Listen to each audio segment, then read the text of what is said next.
आज आपण perfect measurement घेऊन उसळ तयार केलेली आहे, जेणेकरून जे पहिल्यांदाच उसळ तयार करत आहे ना त्यांना करायसाठी खूप सोपं जाईल. तुम्ही बघू शकता आपली उसळ किती मोकळी मोकळी झाली आहे. अगदी दाणा आणि दाणा उसळीतला वेगळा दिसतो आहे.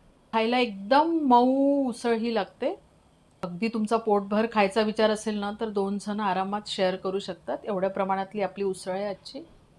आणि सगळ्यांनाच उपवास असतो असं नाही. ज्यांना उपवास नाही तेही करू शकतात कधी चेंज म्हणून. साबुदाणा पण मस्त सॉफ्ट झालेला आहे बघा. छान फुललेला आहे असा. मस्त शिजला आहे. रंग बघा साबुदाण्याचा. आणि खायला घ्यायच्या आधी याच्यावरती लिंबू पिळायचं आणि छान मस्त गरमागरमच खायची. आणि बघा चमच्यामध्ये सहज आपल्या हे येते आणि आणि छान दाणेदार आपली उसळ तयार झालेली आहे. आणि मस्त खायला पण अगदी सॉफ्ट लागते. नमस्कार, सुषमा जल्दी रेसिपीज अँड सॅलड मध्ये सर्वांचे खूप खूप स्वागत. आणि आज आपण साबुदाण्याची उसळ किंवा खिचडी तयार करतो आहे. आणि असं जरुरी नाही की ही उसळ तुम्ही उपवासालाच खाल्ली पाहिजे. चेंज म्हणून तुम्ही कधीही खाऊ शकता. तर अगदी म्हणजे जे नव्याने उसळ शिकत आहे ना तर त्यांच्यासाठी आजची रेसिपी म्हटली तरी चालते. परफेक्ट प्रमाण सांगितलेलं आहे. आणि तुम्हाला एक गंमत म्हणून सांगते की या उसळीची की उसळ ही म्हणजे किती आवडीची होती ती किंवा आवडीचा विषय आहे. बऱ्याच जणांना खूप उसळ आवडते. म्हणजे माझ्या स्वतःच्या मुलाला पण भयंकर आवडते उसळ. तर आम्ही हॉस्टेलला असताना ना तिथे गुरुवारी उसळ मिळायची. म्हणजे बऱ्याच मुलींचा गुरुवार राहायचा. तर तिथे नाव द्यावं लागत होतं. म्हणजे ज्यांची नावं असेल किंवा ज्यांचा उपवास असेल तर त्याच फक्त ते उसळ घेऊ शकत होते. एक छोट्या बाउलभर उसळ मिळायची ती फक्त. इतरांना जेवण राहायचं. तर ती उसळ इतकी आवडायची ना आणि खरंच त्या मावश्या खूप चांगल्या उसळ तयार करायच्या. म्हणून मुद्दाम आम्ही गुरुवारच्या याच्यामध्ये आमचं नाव लिहून टाकलं की दर गुरुवारी आपण उसळच खायची. तर म्हणजे इतकी ती तेव्हाही इतकी आवडायची ती उसळ आणि आताही तेवढीच आवडते आणि खूप लोकांना उसळ आवडते. म्हणून हा व्हिडिओ आहे. जरा विषयांतर केलं त्याबद्दल सॉरी. रेसिपी बघूया. पण त्याआधी जर तुम्ही माझ्या चॅनलवरती नवीन असाल किंवा अजूनही माझं चॅनल सबस्क्राईब केलं नसेल तर प्लीज चॅनलला सबस्क्राईब करा.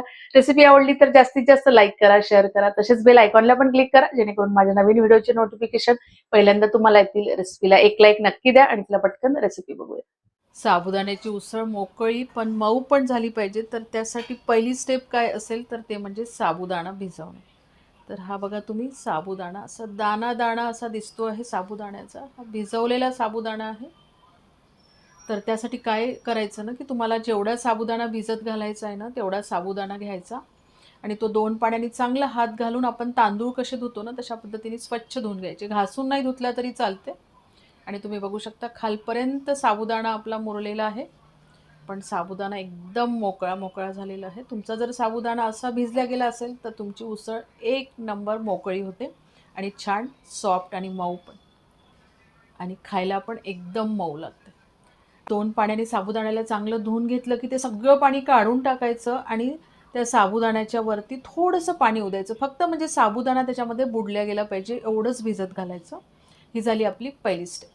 त्यानंतर दुसरी स्टेप आहे ते म्हणजे बटाटे. इथे मी 3 बटाटे उकडून घेतलेले आहे. पण त्याच्यामध्ये फक्त 2च वापरणार आहे. याच्याऐवजी तुम्ही कच्चे पण बटाटे घेऊ शकता. त्या बटाट्याची साल काढून त्याचे छान असे छोटे-छोटे तुकडे करून घ्यायचे. पण चांगले फाईन तुकडे करायचे, जाडसर नको. नंतर हे बटाटे जे आहे ना उकडायच्या वेळेस तर मी हे जो डब्बा दिसतो ना त्या डब्यामध्ये बटाटे ठेवले आणि त्याच्यामध्ये पाणी नाही घातलं आणि हे कुकरला उकडून घेतले. तर कुकरच्या मध्ये पाणी घातलं, या डब्यात नाही टाकलं आणि नंतर हा डब्बा त्याच्यामध्ये ठेवून दिलेला. तर हाय फ्लेम वरती याच्या 4 शिट्ट्या काढून घेतल्या. कारण या बटाट्याला गलगल शिजवून घ्यायचंय. थोडेसे कच्चेच राहिले पाहिजे. नंतर ते आपण जेव्हा उसळ फोडणी घालतो ना तर तेव्हा ते शिजले जातात. तर अशा पद्धतीने जर आपण बटाटे शिजवून घेतले ना तर आपली उसळ छान मोकळी तयार. आणि साबुदाण्याची उसळ करतानाचा तिसरा महत्त्वाचा इन्ग्रेडियंट ते म्हणजे शेंगदाणे. आमच्याकडे याला उसळच म्हणतात. बऱ्याच ठिकाणी याला साबुदाण्याची खिचडी पण म्हणतात.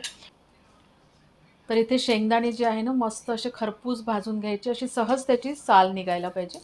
तर इथे 2 गोष्टी आहेत. एक तर तुम्ही शेंगदाण्याची सालं काढून त्याचा कूट करू शकता किंवा सालासहित कूट करू शकता. सुरुवातीला हाय फ्लेमवरती, नंतर मिडलवर आणि नंतर लोवरती असे मस्त खरपूस होईपर्यंत भाजून घ्यायचे. शेंगदाण्याचा कूट कसा तयार करून घ्यायचा ते आपण बघूया. इथे मी सालासहित शेंगदाण्याचा कूट तयार करून घेतलेला आहे. कूट कशा पद्धतीचा असावा तर असा असावा. म्हणजे खूप त्याची पावडर नाही करायची. असं थोडंसं जाडाभरडाच कूट ठेवायचा. म्हणजे आपली साबुदाण्याची जी खिचडी आहे किंवा उसळ आहे ती छान मोकळी आणि मस्त मऊ होते. सालासहित इथे शेंगदाणे वापरल्यामुळे थोडासा हलकासा रंग उसळीचा चेंज होतो, बाकी काहीच नाही. त्यानंतर बरेचदा असाही प्रश्न असतो की शेंगदाण्याचा कूट किती वापरायचा किंवा बटाटे किती घालायचे. तर आपण अगदी मोजून आज उसळ तयार करणार आहोत. एरवी तर आपण जेव्हा घरी करते तेव्हा तर सगळं अंदाजाने चालतं. पण तुम्हाला एक्झॅक्ट प्रमाण म्हणजे जे पहिल्यांदा करत आहे किंवा ज्यांना अंदाजाची एक कल्पना नसते त्यांच्यासाठी हे आहे. तर बघा, हा मेझरिंग कप आहे. तर मेझरिंग कपाने मी फक्त 1 कपाचीच आपण उसळ बनवणार आहोत. जास्तीचा साबुदाणा टाकला आहे ना, तर मला दुसऱ्या रेसिपीसाठी पण मी टाकून घेतला होता. म्हणजे 1 कप उसळीसाठी तुम्ही 1 किंवा 2 बटाटे घालू शकता. पण आणि या बटाट्याला तुम्ही बघू शकता बटाटा जो आहे तो कशा पद्धतीने वाफवला गेलेला आहे बघा. इथे मी तिखटवाल्या 2 हिरव्या मिरच्या घेऊन घेतलेल्या आहे. तुम्ही जर फिक्कं खात असाल तर 1च घ्या किंवा फिक्क्या मिरच्या टाका.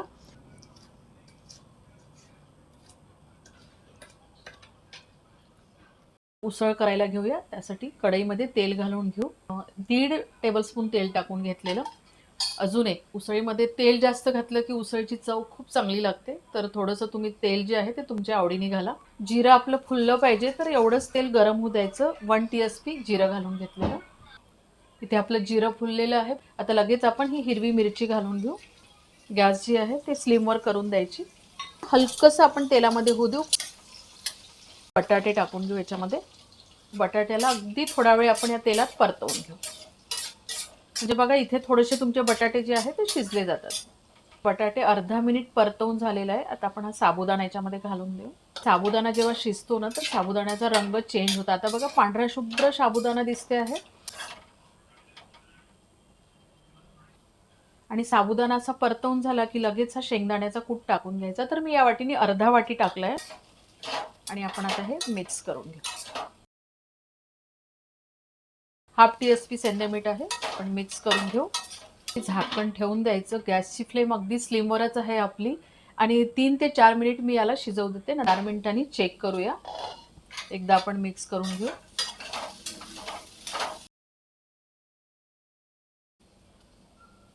तुम्ही बघू शकता आपला साबुदाणा अजून शिजलेला नाही आहे. परत आपण याला थोडा वेळ शिजू देऊ.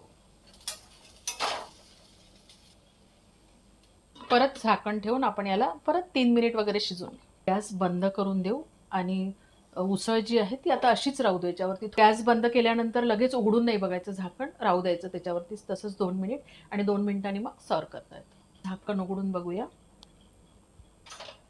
आणि तुम्ही बघू शकता आपली उसळ कुठेही लागलेली नाही आहे. छान मोकळी मोकळी झाली आहे बघा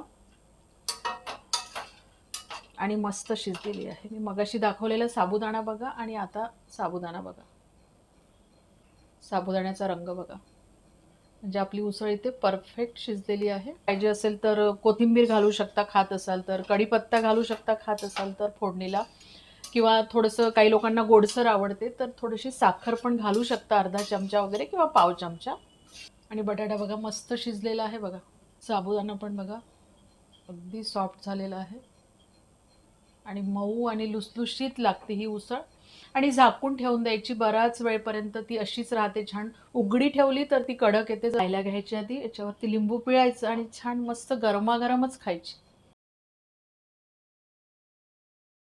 ही रेसिपी तुम्ही नक्की ट्राय करा. आवडली तर लाईक शेअर करायला विसरू नका. परत भेटूया अशाच एका छानशा रेसिपी सोबत. तोपर्यंत धन्यवाद.